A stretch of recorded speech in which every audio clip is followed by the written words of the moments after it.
2020년 도쿄올림픽이 우여곡절 속에 끝나게 되었습니다. 더운 날 수고하고 또 코로나의 위험 속에서도 최선을 다해 고생한 모든 우리 선수와 관계자들에게 깊은 감사의 인사를 드립니다. 그런데 저는 올림픽이 시작되면 가장 관심 있게 보는 경기가 있습니다. 유도입니다. 유도는 말 그대로 부드러운 격투기라고 할 수 있습니다.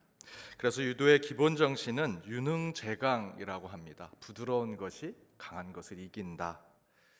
한편으로 성경의 고린도후서 12장에 있는 말씀대로 약한 데서 온전하여 진다라고 하는 이 말씀, 이 바울의 가르침이 기억나게 하는 운동이라고 생각이 듭니다. 실제로 프로야구의 롯데 감독이었던 강병철 감독이 동아대 야구부 감독일 때 이 선수들이 너무 좋아서 훈련을 잘하면 우승을 많이 하겠다 생각했는데 계속해서 그 선수들이 부상을 당하는 겁니다. 그래서 우승 문턱에서 계속 실패하는 것이죠. 그래서 이 강병철 감독이 연초에 모든 선수들을 데리고 유도의 대가를 찾아갔습니다. 그리고 20일 동안 야구 훈련을 하는 것이 아니라 유도의 낙법, 떨어질 때 다치지 않는 그 훈련을 20일 동안 훈련을 하도록 했다고 합니다. 그리고 나서 그해 동아대 야구부는 3관왕에 오르는 최고의 팀이 되었다라는 얘기를 들은 적이 있습니다. 이처럼 때로는 약한 것이 이기고요, 떨어지고 실패할 때 그것을 잘 배운다면 실제로 더 이길 수 있는 방법을 깨닫게 된다라고 합니다. 계속된 코로나 4차 유행의 확산이 우리의 의욕과 또 사기를 떨어뜨리고 있습니다. 하지만 이럴 때일수록 그 내리막길을 조심하고 실패를 약으로 삼아서 반전과 회복을 이루는 저와 여러분 우리 교회가 되기를 주님의 이름으로 축복합니다. 우리 함께 예배드리는 옆에 있는 분들과 이렇게 인사 나누도록 하겠습니다. 곧 이기게 될 것입니다. 곧 이기게 될 것입니다. 마태복음의 말씀 81번째, 코로나가 주는 교훈 2번째, 우리 본질이라는 제목으로 함께 말씀을 나눠보고자 합니다. 노동이라는 표현이 있습니다. 인간이 일을 하다라는 표현이죠. 이 노동에 대한 보통 학자들의 내린 그 정의를 종합해서 본다면 이렇게 표현할 수 있습니다. 사람과 자연 사이에서 자연이 가지고 있는 것을 사람이 생활에 사용할 수 있도록 적합한 형태로 만들어 사용하기 위해 인간의 팔과 다리, 머리와 손 등을 통해서 그 자연의 것뿐만 아니라 사람의 의식과 행동까지도 모두 본질적 변화를 일으키는 행위를 노동이다라고 이야기한다라는 것이죠. 이 노동에 대한 정의는 과거에 인간이 노동에 대한 관심이 많았을 때 한 200년 전부터 계속해서 축적되어 온 사전적 또는 사회학적 정의라고 할 수 있습니다. 인간이 자연 사이에서 자연의 어떤 것을 인간의 신체와 행위를 통해서 그것을 재화로 만들고 그것을 인간이 사용할 수 있도록 만드는 행위가 노동이라는 것입니다. 그래서 인간과 자연이 모두 본질적 변화를 이루는 것이죠. 자연도 자신이 가지고 있는 원래의 모습에서 새롭게 변화되고 인간도 그 재화, 자연을 변화시킨 것으로 문명의 발전함으로써 서로가 상호 간의 본질적 변화를 이루는 것이 노동의 행위라고 한다라는 것입니다. 200년 전 정의가 지금까지도 계속 이어져 오고 있습니다. 그러나 한쪽에서는 바로 이 노동의 본질적 개념이 이제 곧 변화될 것이라고 끊임없이 주장했고, 거기에 4차 산업혁명, 최근에 저희들이 이야기하는 이 4차 산업혁명 시대가 다가오면 인간의 노동은 본질적으로 변화가 있을 것이라고 이야기되고 있습니다. 문제는 사람들의 반응입니다.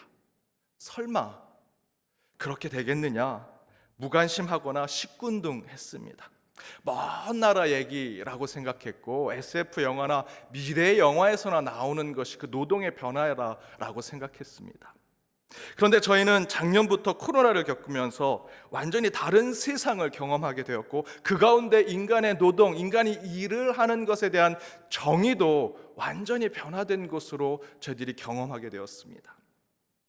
과거 200년 전 가까이 인간의 노동에 대한 본질이라고 말해왔던 한 축의 이야기가 단숨에 무너지기 시작하면서 우리는 사실상 인간의 노동, 인간이 일하는 것이 무엇인가 혼동을 느끼게 되었습니다. 왜 그렇습니까? 위의 과거의 정의대로 인간의 노동은 인간이 자연과 물질 대사를 매개하고 규제하고 통제하는 과정에서 인체의 신체, 팔과 다리, 머리와 손을 통해서 운동을 해서 어떤 재화나 물건을 만들어내는 것이 노동인데, 이 코로나 시대의 노동은, 이 코로나 시대 인간이 일을 하는 것에 대한 것은 점점 그런 과정이 축소되거나 사라지고 있습니다. 그것이 축소되고 사라져도 엄청난 효율성과 생산성을 만들어내는 것이 노동이 되었다라는 것이죠. 인간의 노력, 땀을 흘려서 일하는 것이 노동이라고 생각했는데, 그런 것 없어도 재화가 만들어지고 인간과 자연의 변화가 이루어지더라라는 것입니다. 그리고 이제 더 이상 코로나 때문에 많은 사람이 모이고 함께하는 집단형 공장은 불가능한 시대로 가고 있습니다. 그런 공장은 기계화, 또 인간이 일하는 부분들을 로봇이 대신 담당하는 로봇 시스템으로 전환되고, 사람들은 집이나 개인 사무실에서 관리자의 역할을 하는 것이 노동으로 바뀌게 되었습니다. 실제로 최근 대기업에 계신 한 성도님을 만났습니다. 작년 이후로 직원들의 60%가 로테이션을 하면서 자택근무를 하고 있다고 합니다. 처음에는 그렇게 되면 직원들의 직무 태만과 효율성 저하로 회사가 어려워지지 않을까 걱정을 했다고 합니다. 그런데 코로나 1년이 지나고 재택근무가 계속 유지됨에도 불구하고 회사의 매출액과 순수익이 증가하고 효율성이 더 상승하더라는 것입니다. 그리고 한 가지 더, 직원들이 회사 건물에 출근할 때는 들어가던 비용이 많았는데 코로나로 재택근무를 하게 되니 그 건물을 운영하던 비용의 70%, 80%가 축소되면서 회사의 자산 자체에 큰 이득이 생겼다고 합니다. 그래서 회사의 CEO 그룹들은 그렇다면 굳이 이 회사 건물을 유지할 필요가 있느냐, 이렇게 회사를 운영할 필요가 있느냐라는 고심을 하게 되었다는 것이죠. 직원들, 노동자들을 과거와 같은 출퇴근 개념으로 회사를 운영할 이유가 없어지게 되는 것입니다. 이 이야기는 곧 코로나가 노동에 대한 본질적인 개념을 완전히 뒤집어 놓았고, 회사의 경영에 대한 비전도 과거의 예측 시스템이 아닌 다른 방향으로 접근하게 만들었습니다. 코로나가 노동의 의미, 인간이 땀 흘려 수고하는, 그리고 세상의 방향까지도 바꾸어 놓았다라는 것이지요. 코로나가 막 터지고 몇 달 교회에서 우리 대면 예배를 드리지 못하고 영상으로 예배를 드릴 때 몇 성도님들이 이런 얘기를 하셨습니다. 목사님, 출근하세요. 목사님, 쉬시니까 편하지요? 라고 얘기하셨습니다. 그 얘기를 들을 때 솔직히 저는 마음이 아팠습니다. 어느 목회자가 성도님들이 코로나로 힘드시고 예배도 함께 모이지 못하는 상황 가운데 저희들이 편하게 그저 쉬고 그렇게 여유를 부릴 수 있겠습니까? 성도님들 다 영상으로 예배드려서 집에서 예배드리고, 또 저희들이 직접 대면하는 영적 돌봄을 하지 못하는 상황인데 저희도 마음이 아프지요. 여러분과 동일한 마음으로, 성도님들과 동일한 마음으로 교회에 와서 더 열심히 일하려고 노력했습니다. 우리 교회 목사님들, 또 교직원들, 코로나가 막 터지고 나서 어떻게 하면 우리 성도님들께 더 좋은 비대면 상황 가운데 예배를 드릴 수 있도록 만들어 드릴까, 더 알찬 성경 공부하고 더 편리한 교회 행정으로 도와드릴까, 이전보다 더 수고하고 노력하며 나아가고 있고, 지금도 그렇게 하고 있습니다. 실시간 비대면 예배를 드리면, 실시간으로 이렇게 대면을 예배를 드리면 그 시간, 그 장소에서 딱 예배를 드리면 끝납니다. 하지만 비대면으로, 영상으로 예배를 드리게 되면 설교자만 준비해서 되는 것이 아닙니다. 반주자도 시간을 맞춰야 하고요, 또 우리 방송팀도, 또 예배 이 시를 본당을 관리하신 분도 다 맞춰져서 준비를 해야 합니다. 그리고 목회자는 아무도 없는 텅 빈 예배당에서 진짜 예배를 드리는 듯 그 예배를 계속해서 인도해야 합니다. 미디어팀은 녹화한 영상을 다시 한번 보고 또 보고, 편집할 부분이 있으면 편집하고 그것을 다시 조정하는 데 시간이 걸립니다. 성경 공부도 줌으로, 또 녹화 영상으로 하기 위해서 서로 대면하고 대화하고 소통할 때는 그 자리에서 다 해결하면 되지만, 그렇게 줌과 영상으로 성경 공부를 하게 되면 그렇게 실시간으로 대면으로 하는 성경 공부보다 더 많이 준비해야 합니다. 더 민감하게 말투나 표정이나 내용을 다시 보고 또 보는 준비가 필요합니다. 성도님들의 돌봄도 전에는 연락드리고 찾아뵙고 손잡아 기도해 드리면 끝이지만 지금은 몇 번이고 전화하고 문자를 드리고 다시 확인하고 찾아뵐 수 있을까 없을까 노심초사하면서 한번 뵈면 좋겠는데 못 뵈는 것에 안타까운 마음을 가지면서 저희들이 그렇게 목회를 하고 있습니다. 여러분, 코로나 때문에 우리 목회자들과 교회 직원들이 편해졌다라고 생각하지 마십시오. 저희들도 이 코로나 상황 속에서 사역의 변화를 겪고 있고요, 영적인 노동의 변화 가운데 큰 고민에 빠져 있습니다. 이게 사역인가? 이것이 영적 노동인가? 우리도 새로운 변화 가운데 어떻게 해야 될지 혼돈 가운데 있습니다. 그런데 여러분, 이런 노동의 본질적인 변화, 삶의 이런 변화 가운데 이런 경험이 저와 여러분이 겪고 있는 신앙의 변화 속에서도 동일하게 나타나고 있다는 것이지요. 특별히 지금 여러분이 드리는 이 영상 예배도 마찬가지입니다. 코로나 초기에는 교회에 가장 많이 문의하시고 질문하신 것이 이 영상 예배가 진짜 예배입니까? 라는 질문이었습니다. 영상 예배, 비대면 예배, 유튜브 예배가 어떻게 예배가 될 수 있는가라는 궁금증이었죠. 그러면서 비대면 예배, 대면 예배 가운데 무엇이 옳으냐, 옳고 그름의 문제로 예배를 논의하다가 이제는 저와 여러분이 더욱 깊이 있는 질문을 하게 되었습니다. 우리 성도님들이 예배에 대한 더욱더 성숙한 질문을 하게 되었다라는 것입니다. 그것은 바로 예배가 무엇이냐, 예배의 본질이 무엇이냐, 우리는 왜 예배를 드렸는가 라고 하는 깊이 있는 성숙한 목적성에 대한 질문을 하게 되었습니다. 곧 신앙의 본질, 믿음의 본질, 교회의 본질에 대한 질문을 던지기 시작하면서 실제로 교회는 사실 더욱 깊이 있고 진정성 있는 진리를 찾는 곳으로 나아가고 있습니다. 이처럼 코로나의 경험은 우리로 하여금 삶 전반에 그리고 본질에 대한 물음을 던지게 하고 있습니다. 더불어 우리 교회도 신앙과 믿음에 대한 본질을 더욱더 바라보게 하고 있다라는 것이지요. 그런 면에서 우리 교회와 신앙에 대해 코로나가 결코 부정적인 것만은 아닙니다.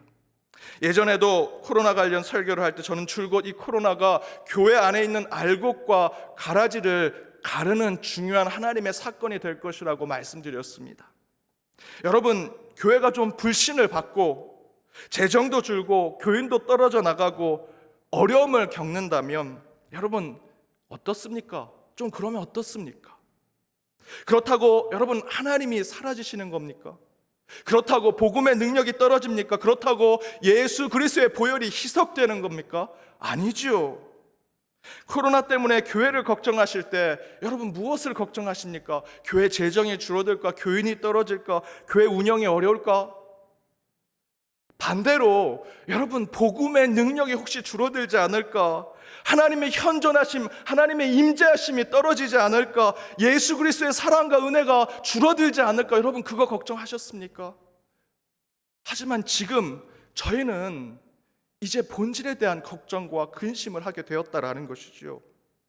저는 도리어 이 코로나의 충격이 교회의 본질, 신앙의 정수를 다시 보게 하고 있다라고 생각합니다. 그래서 다시 복음의 정수를 찾고 십자가의 능력을 회복하며 하나님을 다시 보게 만들고 있다. 그런 면에서 우리는 다시 신앙의 본질을 붙잡고 가야 합니다. 코로나로 다시 찾게 된 신앙과 믿음, 복음과 교회의 본질을 확실히 붙잡고 다시 교회를 세우는 저와 여러분, 우리 연동교회가 되어야 합니다. 실제로 오늘 본문에서도 예수님은 이런 말씀을 하십니다. 17절에 보면 어느 것이 크냐? 금이냐? 금을 거룩하게 하는 성전이냐? 19절에 보면 어느 것이 크냐? 예물이냐? 그 예물을 거룩하게 하는 제단이냐? 예수님께서 이런 질문을 하신 것은 13절에서부터 16절까지 나와 있는 서기관과 바리새인이 본질을 잃어버리고 본질을 보지 못하게 하고 도리어 비본질적인 것에 매어 살도록 만들게 하는 모습 가운데 질문하신 것입니다. 특별히 16절에 보면 성전에 맹세하면 아무 일이 없거니와 성전에 금으로 맹세하면 지킬지니라 라는 말을 하지요. 이 말처럼 하나님과 교회에 맹세하면 아무 일도 일어나지 않을 거다. 하나님께 기도하고 하나님께 간구하면 야, 거기에 기적과 능력 없어. 대신에 하나님과 성전에 낸 예물과 금은 보아 너가 낸 그 헌금에 기도하면 거기에 맹세하면 잘 될 거야 라고 그들이 얘기하는 것입니다. 실제로 이런 모습은 한국교회가 한동안 보여줬던 잘못된 모습 가운데 하나지요. 헌금 많이 하고 예물 많이 드리면, 교회를 위해 죽어라, 무조건 충성하면 하나님이 복 줄 것이다. 그렇게 하나님이 복을 주시는 것이라면 여러분, 부자들만 복을 받는 거죠. 예물 많이 드린 사람만 천국에 가게 될 것입니다. 그건 하나님의 말씀이 아닙니다. 그러나 본질은요, 예물과 헌금이 아니라 아무 대가 없이 나를 구원해 주시고 치료하신 하나님 그분께 감사해서 그분이 부어주신 한없는 은혜와 긍휼과 자비와 그 구원에 감격해서 우리는 마음에 우러나오는 결단과 의지 가운데 봉헌을 하는 것이고, 그 기쁜 마음에 교회의 봉사와 헌신을 하는 것, 그 가운데 본질이 있는 것이고 그것이 중요한 것입니다. 본질은 하나님께서 거저 우리에게 구원을 주시고 은혜를 베풀어 주셨다라는 것, 본질은 하나님이지요. 그런데 서기관과 바리새인들은 본질을 비본질을 본질로 바꿔서 속이고 거짓으로 사람을 이끌고 있다라는 것입니다.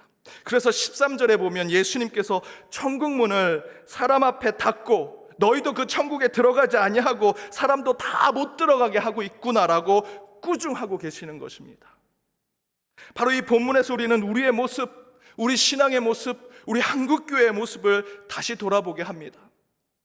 특별히 코로나를 경험하면서 혹시 우리는 그동안 신앙의 본질, 믿음의 본질을 놓치고 살진 않았는지, 혹시 오늘 본문의 말씀처럼 우리가 서기관과 바리새인이 되어 신앙 안에서 헛된 것만 붙잡고 우리가 구원할 그 대상들을 데려오고는 천국문을 닫고 우리도 들어가지 못하고 그들도 모두 못 들어가게 하는 잘못된 불신앙의 삶을 보여주진 않았는지. 그러나 분명한 것은 이 코로나가 교회에게 나쁜 것만을 준 것이 아닙니다. 물론 참으로 힘들고 이 코로나 때문에 어렵지만, 그럼에도 불구하고 우리는 이 코로나 속에서 다시 한번 내 신앙의 본질, 내 믿음의 본질, 내가 당연히 생각했던 하나님을 향하는 내 마음의 본질, 127년 늘 이 자리를 지켜온 교회를 향한 내 마음의 본질을 다시 보게 하고 있다는 것이죠.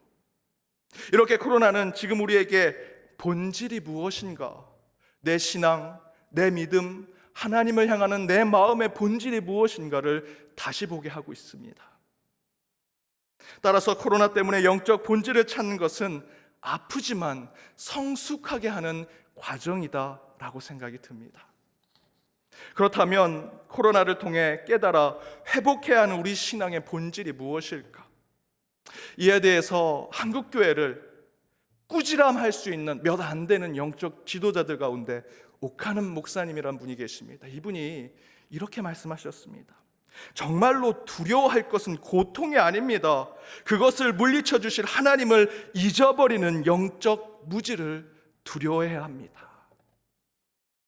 코로나를 통해 우리 믿음의 사람들이 교훈을 얻게 된 것이 바로 이 본질을 회복하는 것입니다. 그렇다면 회복해야 할 믿음과 신앙의 본질이 무엇이겠습니까? 하나님 그분 아니시겠습니까? 코로나가 무섭지요.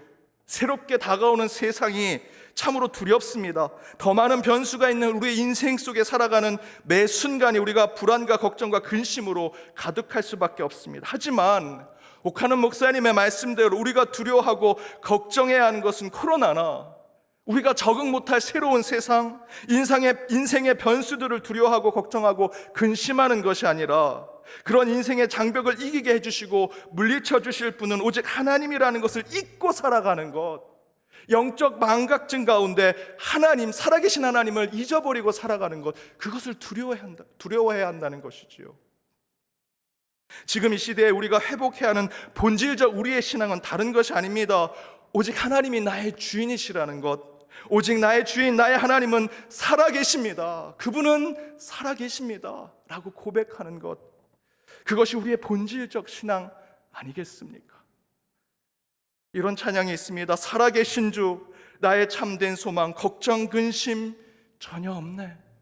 사랑의 주, 내 갈 길 인도하니 내 모든 삶의 기쁨 늘 충만하네. 우리 함께 불러봅시다.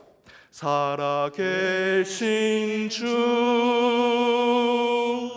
나의 참된 소망,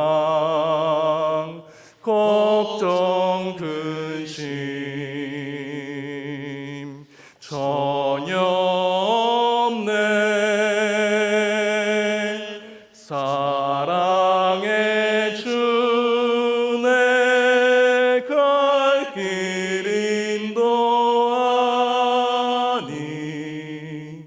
내 모든 삶의 기쁨 늘 충만하네.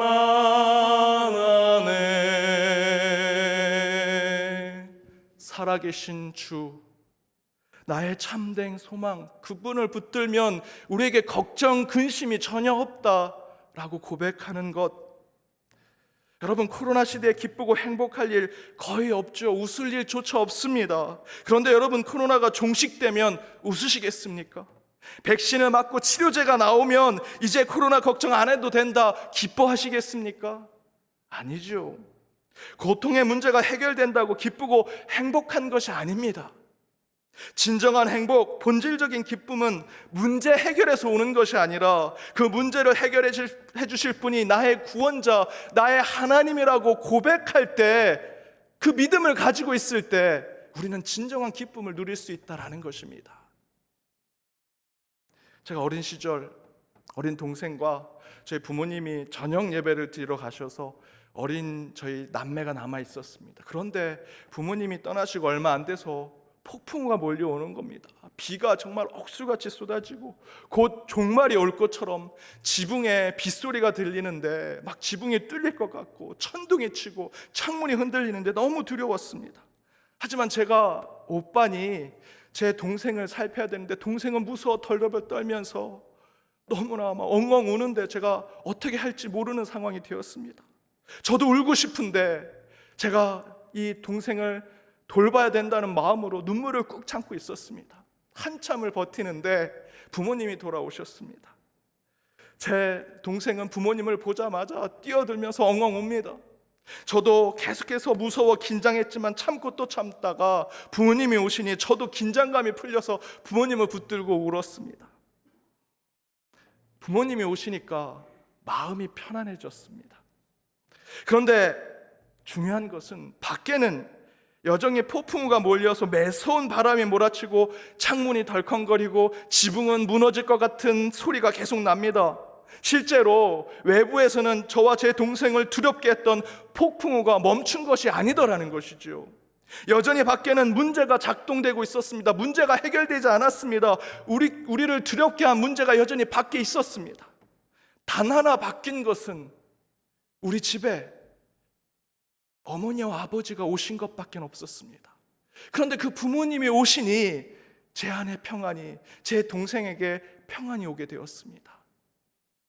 여러분, 이처럼 우리가 두려움과 공포, 걱정과 근심을 이기게 할 수 있는 것은 그 문제를 해결을 해주는 것이 아닙니다. 우리를 괴롭히고 힘들게 하는 문제는 여전히 존재해도 그 문제를 해결해 주실 하나님, 그리고 우리의 구원자 되실 예수 그리스도가 우리와 함께 하실 때, 그것을 믿음으로 가지고 있을 때 우리는 진정한 기쁨을 누릴 수 있습니다. 우리는 사실 걱정, 근심 대신에 기쁨과 행복을 받을 수 있는 것은 문제 해결이 아니라 오직 하나님을 통해서 가능합니다. 스가랴 2장 10절에 여호와의 말씀에 시온에 따라 노래하고 기뻐하라, 이는 내가 와서 내 가운데 머물 것임이라 라고 말씀하지요. 하나님께서 우리에게도 기뻐하라, 노래하라 라고 말씀하십니다. 코로나를 해결해 주겠다, 지금 너의 육신의 질병, 너의 마음의 아픔, 내 문제를 고쳐주겠다 말씀하시면서 그러니 노래하고 기뻐하라 라고 말씀하지 않으셨습니다. 스가랴 선지자가 이렇게 얘기하죠. 노래하라, 기뻐하라. 하나님이 오셔서 너희와 함께 하실 것이다. 너희 가운데 계실 것이다. 하나님이 오시면 문제는 해결될 것입니다. 저는 믿습니다. 그러나 더 중요한 본질은 우리의 문제가 해결받는 것이 아니라 그분 하나님께서 살아계시고 현존하시며 그분이 우리와 함께 있을 때 우리에겐 진정한 구원의 기쁨이 있다라는 것입니다. 여러분, 그것이 신앙의 본질이죠. 문제 해결은 나중입니다. 코로나의 종식은 나중입니다. 더 중요한 것은 코로나의 이 고난 중에, 코로나의 이 고통 중에도 살아계신 하나님은 나의 구원자이시요 나를 구원하실 하나님이시라는 것입니다. 사랑하는 여러분, 코로나는 우리에게 다시 본질로 돌아가라 교훈하고 있습니다. 그렇다면 우리 신앙인들에게 본질로 돌아가는 신앙의 삶은 무엇이겠습니까? 다른 것 아니지요. 우리의 삶의 출발, 내 영혼의 시작점이 되신 하나님께로 돌아가는 것입니다. 살아계신 하나님만을 찬양하고 그분만을 신뢰하는 삶, 그것을 회복하는 것이 이 코로나 시대에 우리 믿는 자들에게 필요한 것입니다. 여러분, 정말로 우리가 두려워할 것은 지금 이 코로나로 인한 고통이 아닙니다. 언젠가 반드시 그것을 물리쳐 주실 살아계신 하나님을 잃어버리지 않는 것, 여러분, 그것이 우리의 본질이 되어야 합니다. 우리의 본질은 바로 살아계신 하나님, 그분만을 놓치지 않는 것, 그분만을 붙잡는 것, 그분이 우리와 함께 계심을 믿고 나아가는 것, 그 본질을 여러분 놓치지 마십시오. 이와 같이 살아계신 하나님 한 분만으로 한 주도 승리하시고 지금의 고난에서 이겨내시는 저와 여러분, 우리 연동교회 모두가 되시길 주님의 이름으로 축복합니다. 기도하시겠습니다. 살아계신 하나님, 지금도 살아계셔서 어떤 것보다도 예리하여 우리의 모든 것을 찔러 쪼개시는 주의 말씀을 듣고자 각자의 예배의 자리에 앉아 주님께 나아갑니다. 이 시간 성전에 모이지는 못하였으나 모든 연동의 권속들이 앉아있는 그 자리, 그 장소, 그 공간과 그 지역을 주님 친히 구별하시고 거룩하게 만들어 주옵소서. 오늘 주신 말씀대로 코로나의 두려움과 걱정, 근심 속에 매몰되지 않게 하시고 오직 살아계셔서 지금도 역사하신 하나님만을 붙들고 하늘의 소망을 꿈꾸며 살아가는 저희 모두가 되게 하여 주옵소서. 우리의 본질은 오직 하나님을 노래하며 찬양하는 한 주의 삶으로 매일 매순간 영적 승리를 맛보는 것임을 믿습니다. 그런 한 주의 삶이 되게 하여 주옵소서. 이 모든 간구 예수 그리스도 이름으로 기도드립니다. 아멘.